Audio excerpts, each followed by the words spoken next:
Saya diminta untuk mengisi di tempat ini tentang bagaimana menjadi dai yang sukses. Yang saya ringkas dari dua kitab ini menjadi 10 poin yang insya Allah kita akan bahas dalam waktu 2 jam. Dan barang siapa yang menyeru kepada kesesatan, maka baginya dosa seperti dosa orang-orang yang mengikutinya, tidak dikurangi sedikit pun dari dosa-dosa mereka.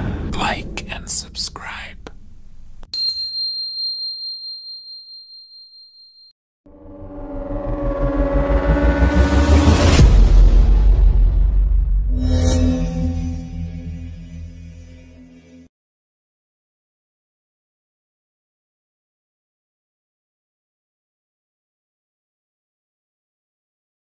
Bapak-bapak sekalian, kita berikan kesempatan kepada Ustaz kita untuk menyampaikan materi yang pada hari ini, dan mohon sekali lagi diperhatikan yang sesama serta mengikuti tata tertib yang telah dibacakan tadi dan mempersiapkan pertanyaan secara tertulis untuk nanti insya Allah dijawab oleh Ustaz kita.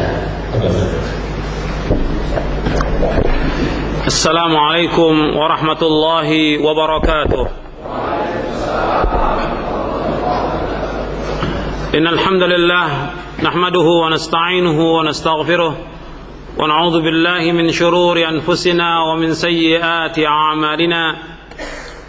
Man yahdihillahu fala mudilla lahu wa man yudlil fala hadiya lahu. Asyhadu an la ilaha illallah wahdahu la syarika lahu wa asyhadu anna Muhammadan abduhu wa rasuluh.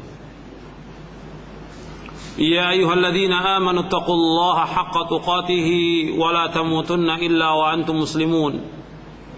Ya ayyuhan nasu taqu rabbakumul ladzi khalaqakum min nafsin wahidah wa khalaqa minha zawjaha wa batha minhuma rijalan katsiran wa nisaa'a wattaqullaha alladzi tasaaluna bihi wal arham innallaha kana 'alaykum raqiba.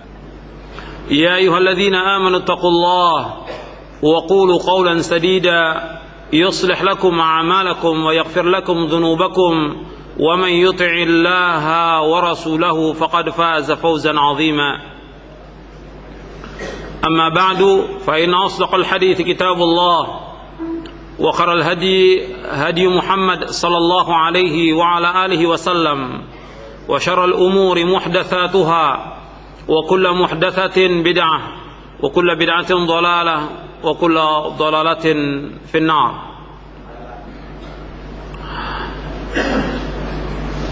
Ma'asyiral muslimin rahimakumullah, kepada Bapak dan saudara sekalian yang dimuliakan oleh Allah, kepada para dai, para ulama, para muballigh, para ustadz yang dimuliakan oleh Allah SWT.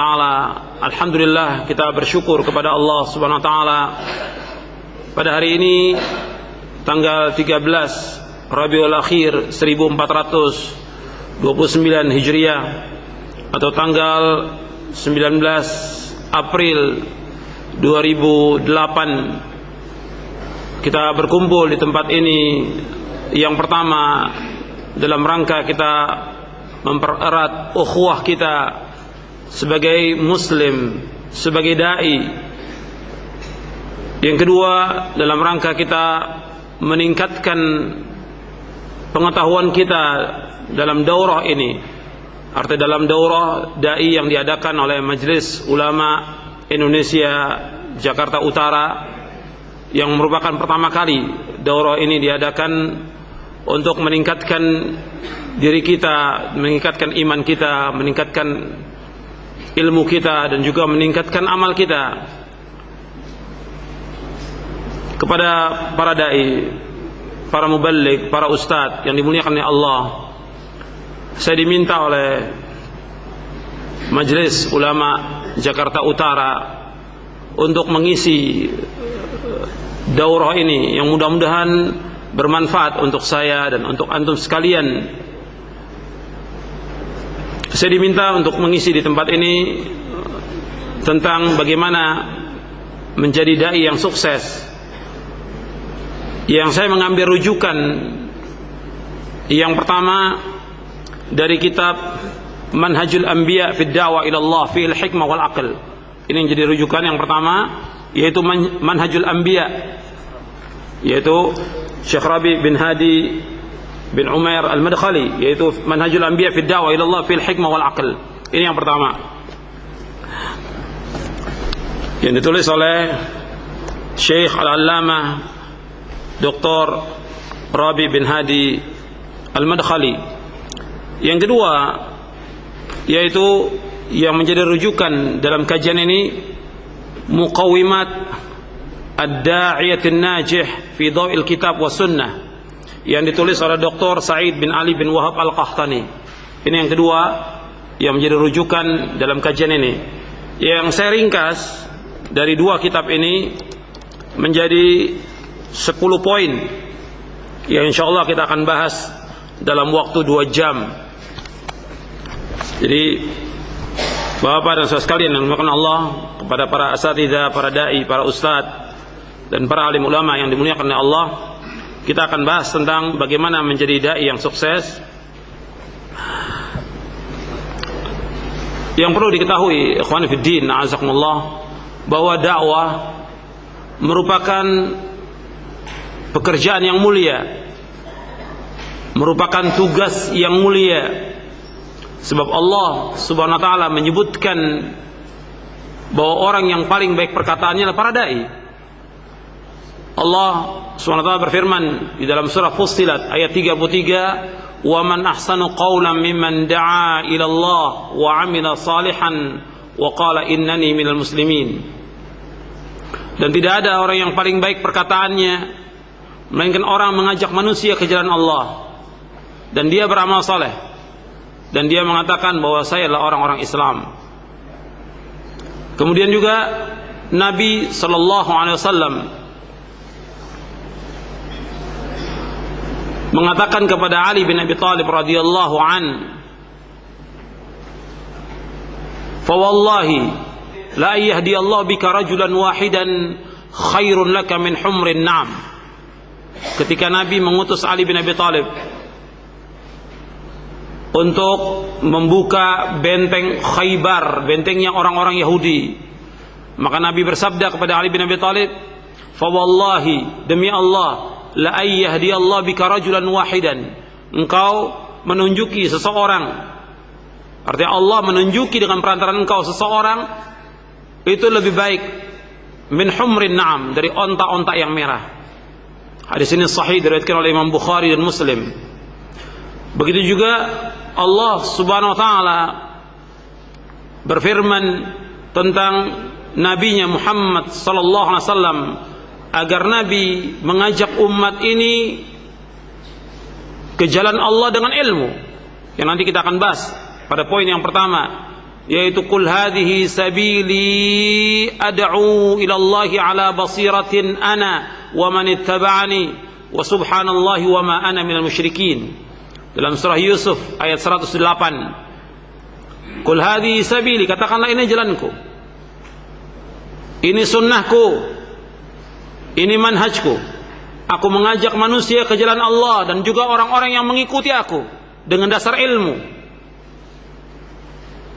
Di situ hadhihi sabil ad'u ila Allah ala basiratin ana wa man ittaba'ani, dengan dasar ilmu aku dan orang-orang yang mengikuti aku. Wa subhanallah, maha suci Allah. Wa ma ana minal musyrikin, dan aku tidak termasuk orang-orang yang berbuat syirik. Begitu juga hadis Nabi sallallahu alaihi wasallam, keutamaan dakwah ini Nabi bersabda, "Man da'a ila hudan kana lahu minal ajri mithlu ujuri man tabi'ahu la yanqusu dzalika min ujurihim syai'an wa man da'a ila dhalalatin kana 'alaihi minal ithmi mithlu athami man tabi'ahu la yanqusu dzalika min athamihim syai'a." Nabi SAW bersabda, barang siapa yang menyeru, mengajak manusia kepada petunjuk, maka dia mendapatkan pahala seperti orang-orang yang mendapatkan petunjuk itu. Orang-orang yang dia ajak kepada petunjuk, orang-orang yang mengikutinya, tidak dikurangi sedikit pun dari pahala mereka.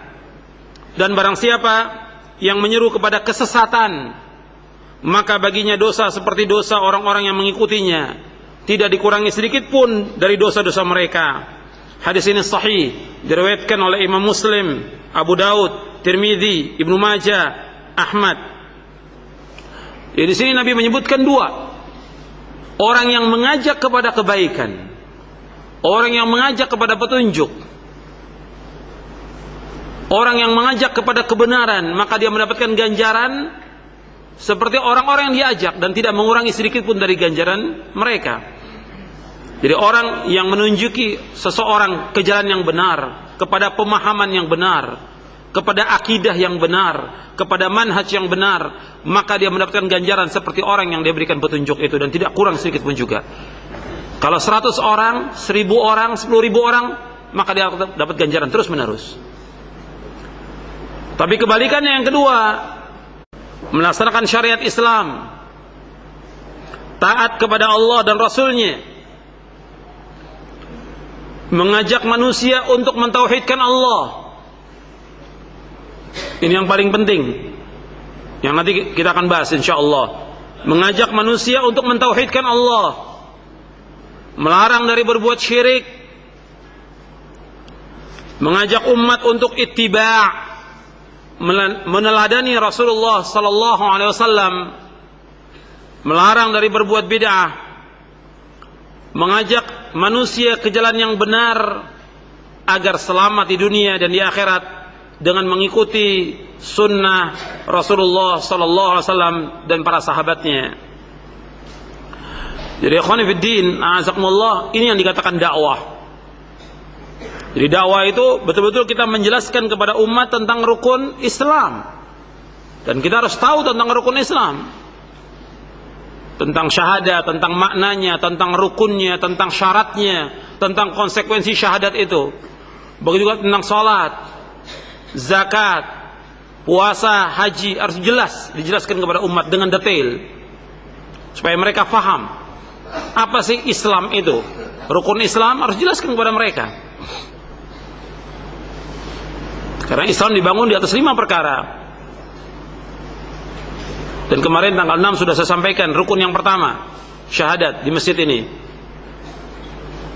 di Masjid Jakarta Islamic Center, yang pertama. Nanti akan berlanjut dengan yang kedua, ketiga, terus sampai yang kelima. Kemudian juga tentang rukun iman, kita harus ajarkan kepada umat tentang rukun iman. Iman kepada Allah, iman kepada malaikatnya, iman kepada kitab-kitab, iman kepada rasul-rasul, iman kepada yaumul akhir, dan iman kepada qada dan qadar baik dan buruk.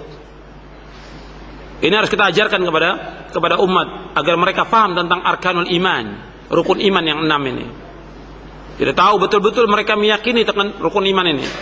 Kadang-kadang yang disampaikan oleh para dai sifatnya umum tapi tidak mendasar. Jadi umat bertahun-tahun tidak pernah tahu apa sih yang dikatakan rukun iman, tidak tahu. Tentang iman kepada Allah, tentang tauhid al-uluhiyah, tauhid asma wa sifat tidak tahu, rububiyah, uluhiyah, asma wa sifat tidak tahu. Karena apa? Yang disampaikan oleh para dai dan para mubalik sifatnya hanya umum, tidak mendetail, tidak tafsil, tidak rinci. Padahal ini pokok yang pertama. Pokok yang pertama, arti iman kepada Allah Subhanahu wa taala. Begitu juga nanti kita mengkaji tentang asma wa sifat, bagaimana menurut ahlu sunnah tentang nama-nama dan sifat Allah SWT. Begitu juga iman kepada malaikat, iman kepada kitab-kitabnya, iman kepada para rasul, iman kepada yaumul akhir, dan juga iman kepada qada dan qadar baik dan buruk. Dan untuk qada dan qadar aja ini perlu pembahasan tersendiri. Karena apa? Banyaknya firqah-firqah yang sesat, yang salah dalam memahami tentang al-qada dan qadar. Dan seorang dai harus menguasai dan bisa menyampaikan kepada umat tentang bagaimana iman kepada al-qada dan qadar menurut ahli sunnah.